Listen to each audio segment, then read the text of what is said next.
Thank you. Hey, welcome again to a brand new episode of Beyond the Exam Room. And I'm really, really excited to talk about what we're having today, which is something that's true and dear to my heart, which, as you know, we have a critical crisis in the United States of lack of mental health professionals. And so, without further ado, I want to introduce you to Jacob Huereca, who's the Chief Executive Officer, and Micki Matthews, she's the Chief Clinical Officer, right, of Connections. And I just can't wait to hear about what you're going to do, provide the services that you do. But when I first met you, which was just a few minutes ago, my jaw dropped. So can you introduce yourself a little bit, and then tell me how you got to this space and the services that you guys provide? Oh, awesome. My name is Jacob. I'm the CEO of Connections. The services that Connections provide is most people know about us in New Braunfels is we have a children's shelter and a transitional living program located on San Antonio Street near downtown. However, Connections is heavily more preventative as an organization, so we provide free counseling to youth in 10 counties in Texas, from Bastrop County down to the Frio, Texas area. And then we also provide substance abuse prevention work in 16 counties, from Bastrop all the way down to San Patricio County. We serve about 4,400 kids a year, heavily more on the preventative side, heavily focused on youth mental health. And then what I'm excited to talk about today is in the fall of last year, we launched an affordable rate counseling program for adults. It's the first time Connections has kind of ventured into the adult space. But we're trying to leverage our skills and expertise in counseling to try to offer more of a value-based option for folks in the community. And then I think you said, how did I end up in the field? Yeah. So I grew up very much an at-risk kid. I had CPS at my house all the time as a kid. I had a lot of substance use issues as a teenager, and found myself getting on the right track as I became an adult. And I've always wanted to give back and help kids that come from hard places. So I love what I do, and I love what Connections does for the community. How amazing is that, right? Round of applause. Thank you so much for what you do. I mean, and it's whenever I hear a story like that, there's nothing more valuable than being in a space that you already know, right? You can relate very clearly to these youths, right? You're not some guy from outside looking in. You went through that, so you know what they're kind of going through, which is extremely helpful, and in my opinion, it's irreplaceable. So thank you for doing what you're doing, and I want to hear your story. Yes. Hi, I am Micki. I have been with Connections for 12 years. I started out as a graduate student intern, and now have worked my way up to our chief clinical director. Very passionate about mental health. I came into the field a little bit different story than Jacob's.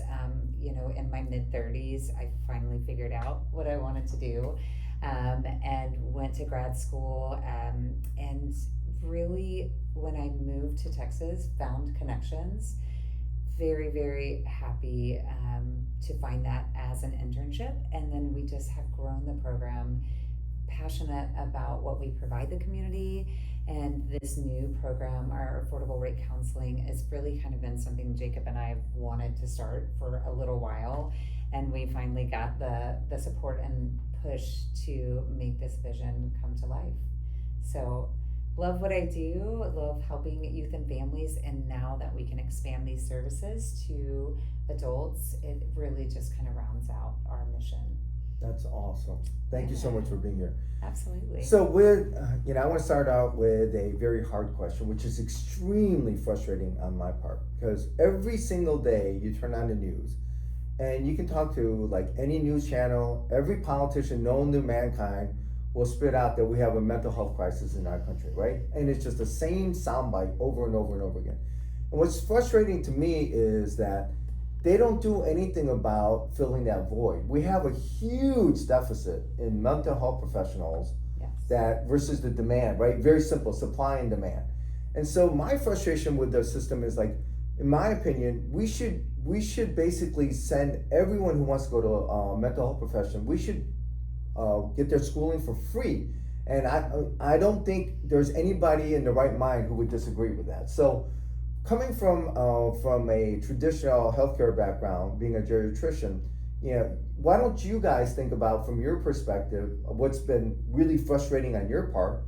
And if you were to be able to design or change the system, how would you start doing it? It's a really tough question, but it's a huge, huge problem that we really need to address. Yeah, I mean, I think if you look at systems, and we operate a lot in system space, your frustration is going to be the bureaucracy. Right. And I think anytime Connections, we operate around a $6.2 million annual budget. About $4.5 million or so are going to be state and federal contracts, a lot of state and federal dollars. And so with that, you get a lot of bureaucratic snafus or reporting that you have to provide. Some of it's beneficial and some of it's just waste, you know. If I was to solve that issue, I've actually thought about this, because I'm a big systems person. You know, I love running Connections because I love thinking of my nonprofit as a business and how can we be successful while also offering a value proposition to the community, right? And I think if you want to create real change, you need to give more power to communities and not state and federal governments to make decisions. I think if the feds could pass money directly to communities somehow, I haven't figured that part out, right? And I'm not running for state senator or anything like that. Maybe you should, but just on that platform. I just think you have a lot of communities like New Braunfels that have community foundations that are very much, they have a pulse on what's going on in the community. And so like the McKenna Foundation, there's local foundations all over that are really in touch with the community needs. And you yourself as a provider know what is happening here in Comal County. And I think you could eliminate a lot of waste by just giving money directly to communities. For example, I'm a social worker, so if you look at like TANF or food stamps, for example, by the time that money reaches the individual, that money has passed through federal hands, state hands, local hands, and you could almost, and I don't know if this is true anymore, but because I went through my schooling a long time ago, but back in the early 2000s, if you gave somebody $1 million that was on food stamps, you would actually save money because you wouldn't have so many bureaucratic oversight from the federal to the state level. So I think if you're going to solve some of these hard pressing issues, you got to eliminate the middleman and go directly to the source. That's my opinion. And your thoughts, man? I agree with Jacob, and I also love what you said about for the schooling for professional counselors. Speaking our love language. To be free, for sure. Right. I mean, I've been licensed now for 10 years, and I'm still paying student loans. Which should be wiped out, in my opinion. It's a no-brainer. Right. So I feel like that you would have more people coming into the field. There's so many people passionate about this work, but so many people struggling to make a living in this mental health field. So I do think that would be a huge addition, and really to support them in different ways. You know, if it's not financially, like our nonprofit, we can't pay clinicians what we wish we could. Exactly. But, you know, we provide flexibility, we provide trainings, we try to really retain good people with the things we can give.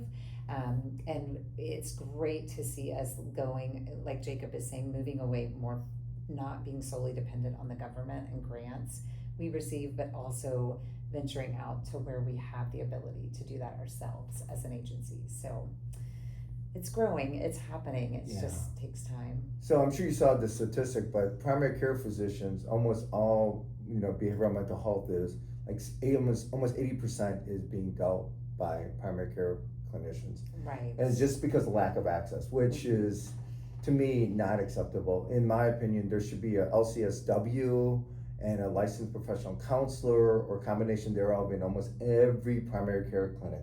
To me, that's a no-brainer. It should be embedded. Another thought I had was that I personally think that all the social media companies like TikTok, like Meta and Google, I really think that for them, it should be mandated. It should be mandated. They create a mental health university, mental health, services that's offered on their platform. because we all know that that's where they're making the money, and so they really should put significant billions of dollars back into the pool, in my opinion.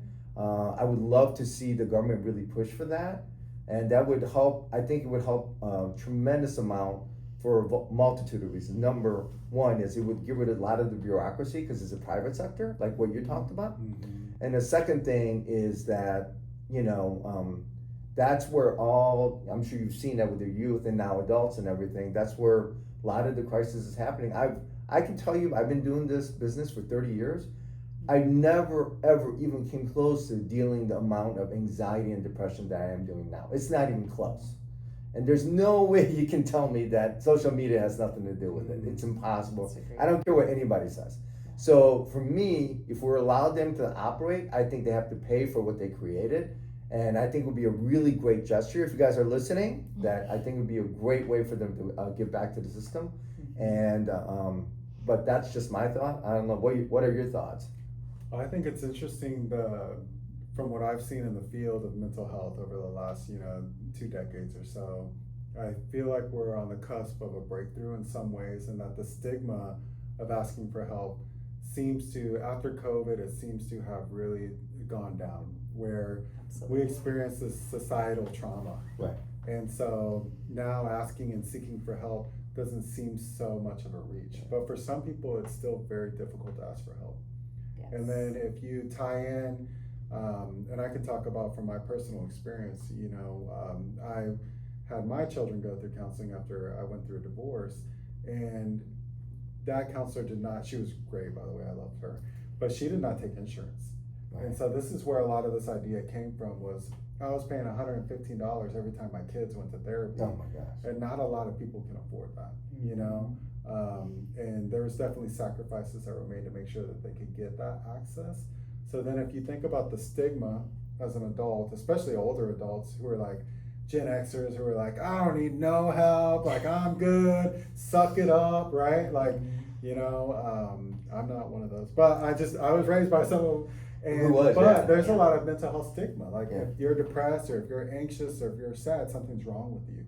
So if you can get over that stigma, and then now you want to ask for help, but then you're faced with this $150 bill every week, that's serious. That's a car payment. And so now you're adding a car payment to just help yourself. So I think eliminating barriers is the name of the game. And so I like the idea. I don't think you're ever going to see that happen. Willingly, they might have to do it with some of these lawsuits happening. But I do think the more we can eliminate barriers and access to mental health support, the better it's going to be for the communities. Yeah, so to summarize what you're saying, you think one of the big hurdles is that we have multiple barriers. One is the society barriers, which you and I both agree it's getting better. Mm-hmm. Obviously, the other big one is a financial barrier. Mm-hmm. But even if you have the finances, I'm not 100% sure, depending on where you are, you have resources. The nice thing about psych help is that you can do it doesn't matter, right? You can do it by telehealth, which is really, really helpful. But even if you leverage telehealth, it's very difficult because you just don't have enough people that's in the space. It's very frustrating for me almost on a daily basis of trying to, all my patients have some insurance and say, refer them to this person or that person. And unfortunately, because of it's such an expensive thing to take insurance, because you have to spend a lot of money just to even do the claim and get the money, that a lot of mental health professionals will not take insurance. So, there has to be an answer. I refuse to believe that we have to live within these boundaries. I think if we have enough people, like just us in this room, and go out there and really, crusade and say, we have the power to change it. I think if we make enough noise, I think we can change it. But I don't know what your thoughts are. Absolutely. I agree with that. And I think that is where this program it speaks to that, because we're promoting accessibility to everyone. Right. And trying to, we are even going to look to be credentialed with the insurance panels for those that would prefer to use that. Yeah. But I love how you said having a LPC or a social worker in a physician's office. I feel like that normalizes that and It does. helps break that Exactly. stigma. Yeah. So I fully support that idea. I love that because I think if they see that mental health professional in the doctor's office, it's not going to be so hard to step out of their comfort zone into that threshold. So yeah, I think it's great. And I think accessibility, breaking down the barriers, using our voices, advocating, doing all the things, I have hope, that we can make this change happen. I've seen it, in my time and just being in this field for a decade, but I do think we have a lot of room to grow and move forward. Yeah, so for all those patients out there, what would your advice be? As you know, if they're watching this podcast and they feel hopeless and they're in a corner or they're in that dark space and they don't have the funds to go see a professional. They try to use some of the resources that Comal County has, but they're running into brick walls. Mm-hmm. I mean, what would you recommend for them to do, honestly? Like if they had like very little resources, Yes. or, I mean, I would say, pick up the phone and call us and let's see what we can try. We will try everything we can to connect them with something or someone that can help them. Okay. There is so many nonprofits in this community that are strong and we all collaborate and work really well together. Yes. And I think in Comal County especially, that is very different, especially somebody who lived in Travis County for a while in the Austin area. I work a lot in Bexar County too. We have a very special community of nonprofits here. Mm-hmm. And I do think that somebody or someone would be willing to provide them with some help. If somebody is feeling hopeless, I was asked once if you could give something to anybody, what would it be? And it would be hope. And so if you're feeling hopeless, I would want you to know personally that you're here for a purpose. And for me, you were designed to be on this planet for a reason, and don't give up hope. So day by day, just keep going and keep asking for help. Turn to your friends and family, make sure you're vocal. It's easy to kind of, depending on, like, this is where I get very social worky, depending on your attachment style or how you were raised or what your life circumstances are, might tend to determine what your next steps might be, or like if you turn to help or not. But I think if you have a group of people that are somebody trusted that you can talk to that person. And if you don't, try to build your little social network to where you can do things. So one of the things I used to keep above my door is a medicine wheel. And the Native Americans believe this, that if you're the wheel basically encompasses 4 quadrants, and it's your physical health, your emotional health, your mental health. Did I say spiritual already? Spiritual. Yeah, so All 4. you take these quadrants, and if you're whole, your wheel will spin. And so I used to keep that above my door to remind myself, am I whole? So like physically, are you taking care of yourself? Emotionally, are you taking care of yourself? Mentally, are you taking care of yourself? Spiritually, and I feel like if you can focus on those things, you can be whole. But that might be the social worker in me, the hippie in me a little bit. That's sweating. Yeah. How about you, Micki? What advice would you give? Well, I would just want to say there is support available, and if you can't call, there's text lines. Comal Cares is a great website with all of the resources that Jacob was speaking of. There is help and there is hope. So reach out in whatever way feels most available to you, but there are people that care and want to support you. Yeah, it's very difficult because when I see patients really struggling, the number one thing I try to do is just connect and just let them know. I try to give them a big hug and I say, look, you are not alone. Absolutely. And that's the most important thing, is that they have to feel like they're not alone. Yes. I'll take this journey with you. You just have to connect. And it's really difficult for people like that. And the hard part is, people outside looking in, they're like, well, they have friends, they have family, why can't they reach out? But they don't understand that's one of the hardest things in the world for them to do. Absolutely. Right? Yes. Can you kind of explain that, what the mind's going through, why they can't reach out to friends and family? Sometimes it's shame, fear, judgment. And, you know, it's a lot easier to share with a stranger what's happening than someone that you're emotionally connected to. So I do think that is a huge barrier for people. They don't want others to know they're struggling. And that can be why it's hard to reach out to friends and family, but that is why, I go back to our community resources.